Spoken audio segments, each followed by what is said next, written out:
wacan oo wanaagsan dhegaystayaal guud ahaan meel walba aad joogtaan oo aad naga dhegaysanaysaan kuna soo dhowaada tixanaha murtida iyo maahmaahyada tixanaha murtida iyo maahmaahyada waxaynu ku eegi doonnaa murtida halkudhigeedu ay tahay 3 nin hala talin 3daa nin waxa ay kala yihiin nin hal rarta nin naag baali ah qabo oo carruur u dhashay nin dhiig sokeeye qabo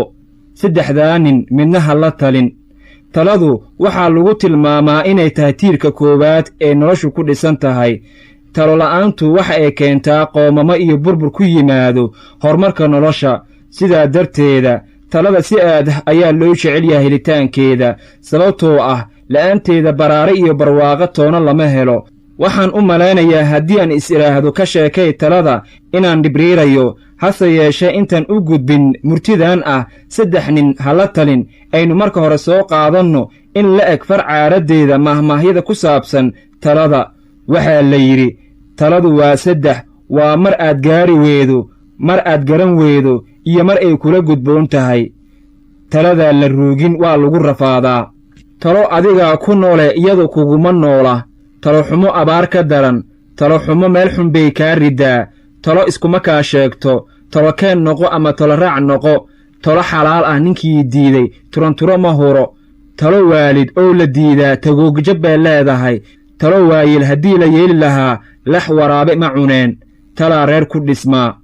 oday Soomaaliyeed oo waxgarad ah ayaa laga sheegay inuu yidhi 4 baan kula talin lahaa haddii ay talo iga yeelayaan wiil ninkii dhalay waxaan kula talin lahaa hadduu talo iga yeelayo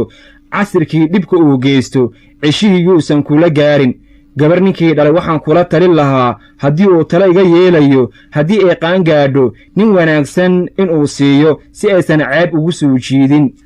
geel ninkii leh waxaan kula talin lahaa hadduu talo iga yeelayo 4 dhinac dadka diriska kala ahi xiriir wanaagsan inuu ka samaysto si markii ay ka lumaan loogu soo celiyo lo ninkii leh waxaan kula talin lahaa hadduu talo iga yeelayo inuu ku iibsado geel ama ari si aysan uga baabin xilliga abaarta ah runtii waa talooyin biyo kama dhibcaan ah bal halkaas aynu ku joojinno waxaa laga yidhi talada markaan dib ugu soo laabanno murtidii aan soo qaadanno ee ahayd 3 nin hala talin tan koowaad murtidu waxa ay leedahay nin hal rarta hala talin caadiyan Soomaalidu waxa ay rartaa kuna guudhaa awrka ama ratiga waxaa la saaraa markay ay reerku guurayaan gurgurka oo ah wixii alaab ah ee yaalay aqalka sida haamaha dhiilaha xashinta ama abxadaha santarayaasha aloolka kasha iyo mooyaha lagu budliyo haruurka iyo masafta ama xaarinka loogu talagalay in lagu hufo lagu haadiyo lagu meehaaho badarka waxaa kaloo ka mid ahi waxtarkiisa waa oorkee reer miyiga isaga ayay dhaansadaan haddaba isagoo sidaa u wacan ratiga ama awrka ka warran ninkii hal rarta kollayta waxaad kula talin lahayd inuu hasha iibsado oo rati ku beddesho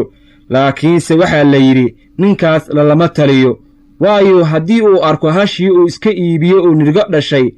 kolkaas adiga ayuu ku hiifayaa wuxuuna yidhaahdaa hashaas aad aragtaan aniga ayay ii dhali lahayd balse mid habaarqaba ah ayaa igula taliyey inaan iska iibiyo haddana haddaad kula taliso hashaada ha iibin ee deyso iyada ayaa rati kuu dhali doontee kolka uu heeryada saaro ceenka u jiido oo ay booddo oo ay haamihii biyaha ugu jireen daadiso ayuu ku habaaraa wuxuuna yidhaahdaa hashaan rati ayaan ku iibsan lahaa ee mid inkaarqaba ah ayaa igula taliyey inaad deysto midda labaad murtida waxa ay leedahay nin naag baali ah qabo oo carruur u dhashay isna ha la talin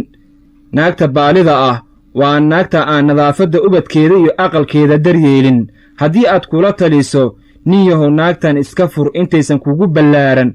nadaafaddaada iyo carruurtaada uma roonee haddaba markay carruurtu ku booyaan oo aamusin waayo ayuu ku inkaaraa wuxuuna yidhaahdaa anigoo carruurta igu booyeen meeshaan doonana aan aadi karo